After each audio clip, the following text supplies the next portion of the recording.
বিসমিল্লাহির রহমানির রহিম। আসসালামু আলাইকুম ওয়া রাহমাতুল্লাহি ওয়া বারাকাতুহু।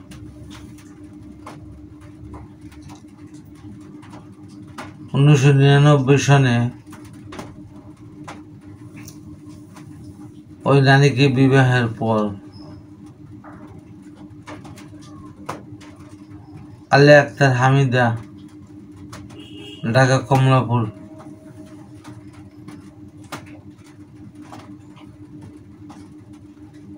ওদের বাসা। পিতার নাম আফজাল হোসেন, ভাইয়ের নাম ছোট ভাইয়ের নাম হয়েছে আরমান হোসেন। তা আলিয়া আক্তার হামিদাকে বিবাহের পর আমার শ্বশুর বাড়ি থেকে ওই নারী সম্পর্কে কিছু তথ্য আমি পেয়েছি। বিবাহের পর আমি জানতে পারলাম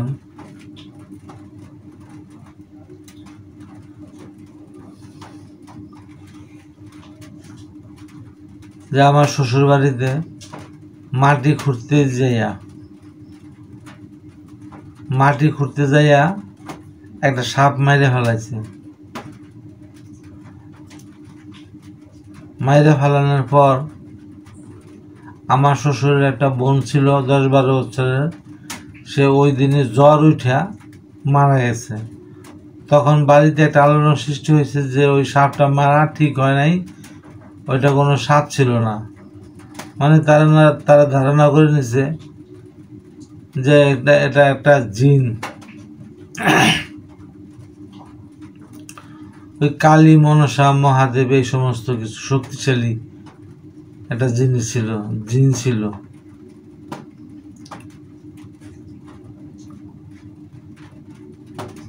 তারপরে আরো কথা শুনতে পাই যে আমার শ্বশুর তখন জুতার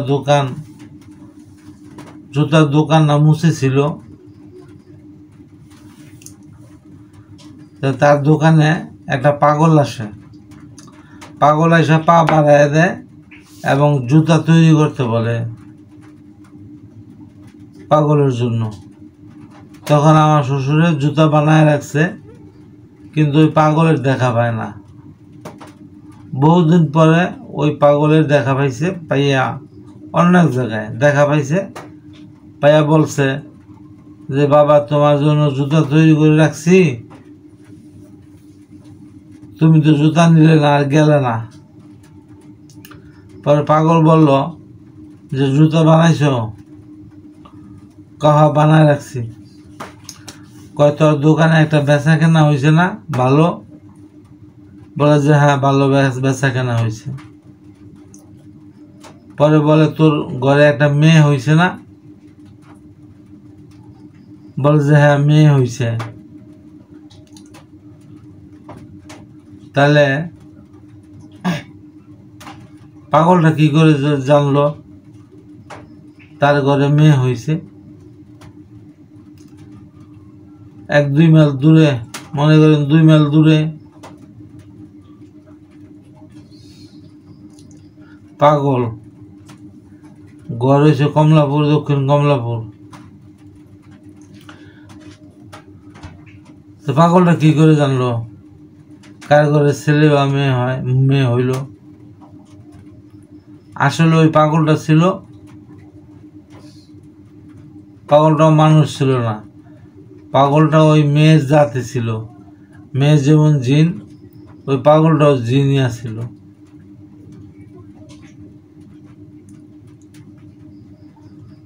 তারপরে অনেক গণক, কবিরাজ, যারা কবিরাজ গণক, তারা আমার শ্বশুর শাশুড়িকে বলে গেছে যে এই মেয়ে বিয়ে দিও না, বিয়ে দিলে সংসার করতে পারবে না।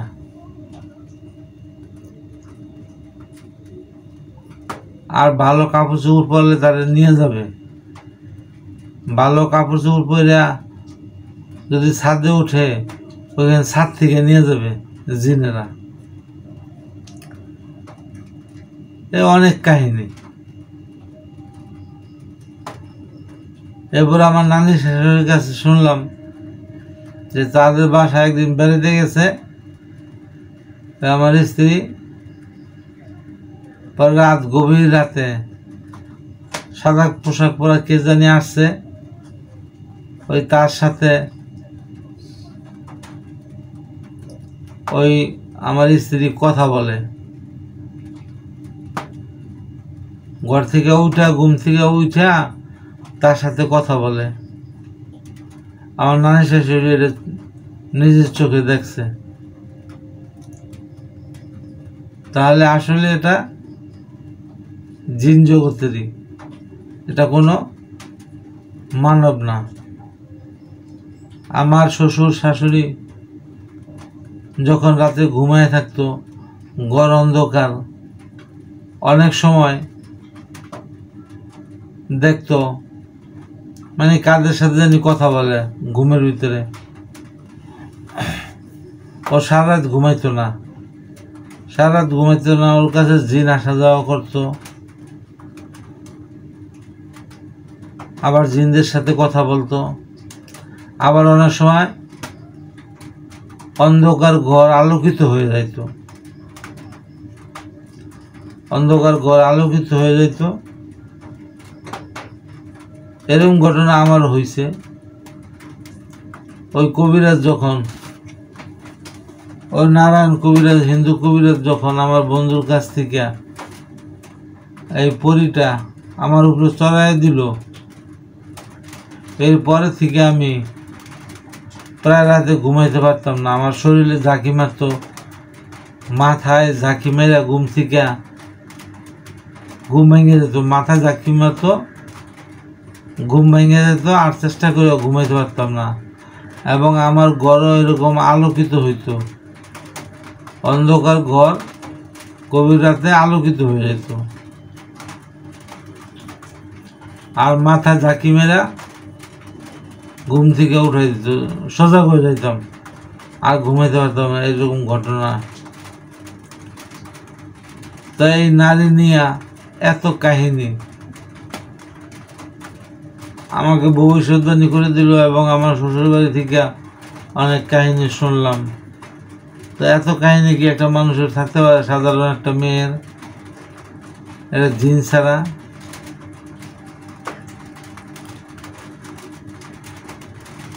তো এটা আমি এখন আইন আদালতে এই জিনপুরির বিষয়ে মামলা নিতে চায় না, এরা এগুলো বিশ্বাস করে না। তো বিশ্বাস না করলে আমার এই যৌতুকের মামলা দিল কেন? আমি তো এই জিনপুরে বলে দাবি করছিলাম, প্রমাণ দিতে চাইছিলাম। তাহলে সেখানেই মতিঝিল থানার পুলিশ জিনপুরি মামলা দিল কেন? মিথ্যা মামলা দিল না। এখন আদালতে আমি মামলা করতে গেলে আমার মামলা নেয় না, ওই জিনপুরি মামলা এগুলো বিশ্বাস করে না। অথচ ওই পরি এখনো আমার শরীরে আসে, যন্ত্রণা করে। কত অন্যায়, কত জুলুমের ভিতরে আমি আছি। আমার জীবনটা পুরো বরবাদ হয়ে গেছে। আমি মানব জীবনে কোনো সুখ শান্তি আমি পাই না এই জিনের কারণে। তো ওই পাগল আমাকে একটা কথা বলছে যে ওই নারীর পক্ষ হয়ে যারা আপনাকে অত্যাচার করবে তারা কেউ দোষী না। যেমন আমার শ্বশুর শাশুড়ি শালা সম্বন্ধী আমার উপর অত্যাচার করছে, আসলে তারা কিন্তু দোষী না। সমস্ত দোষ ওই নারীর, সেটা আমাকে বলে দিচ্ছে যে সমস্ত দোষ ওই নারীর। ওই নারী নিজেকে বাঁচিয়ে রাখার জন্য ওই তাদের মাধ্যমে আমার উপরে অত্যাচার করবে, জুলুম করবে। আমার শ্বশুর শাশুড়ি অনেক ভালোবাসতো, তারা নিজেরা আমার অনেক প্রশংসা করছে যে জামাই গরিব হইলেও অত্যন্ত সৎ মানুষ, এবং আমাকে অনেক কিছু দিত বা দিছে। তাহলে আমি তার বদনাম করবো কেমনে? তাদের কোনো দোষ নাই যে আরমান, মলিমণি, আমার শ্বশুর শাশুড়ি, এরা কেউই দোষী না। সমস্ত দোষ ওই নারী ওই সে একটা শয়তান। সে শয়তানি চাল খাটাইয়া আমার উপরে তাদেরকে খেপাইয়া তুলে আমার উপরে অত্যাচার করে। তা আমি কাউকে দোষী করব না, শুধু ওই নারীর দোষ। ওই নারী যতদিন আমাকে যন্ত্রণা করবে ততদিন এই রকমের আমি মামলা করে দেব, ঝামেলা করব। ওই নারীর মৃত্যু না হওয়া পর্যন্ত আমার শান্তি নেই। এটা কয়েকজনে বলছে। ওই যে বিটু কবিরাজ, তাদের বাসার পাশে, সে বলছে দুলাভাই আপনাদের দুজনের ভিতর থেকে যে কোনো একজন মারা গেলে এর সমাপ্তি ঘটবে। হয়তো আপনি মারা গেলেন, আনাইলে ওই নারীর মারা যেতে হবে। এই দুজনের একজন মারা গেলে পুরা ঘটনা মিটে যাবে। ওই নারী যদি মারা যায় তাহলে আমরা আর যন্ত্রণা করতে পারবো না, ও আবার জিন জগতে চলে যাবে ওই স্বামীর কাছে। তো এই হলো কাহিনী। তারও সামনে আরো দু একটা ভিডিও থাকতে পারে, আমার ভিডিওগুলো শেয়ার করবেন। আমি অনেক কষ্টের ভিতরে আছি। আজকে এই পর্যন্তই। আসসালামু আলাইকুম ওয়া রাহমাতুল্লাহি ওয়া বারাকাতুহু।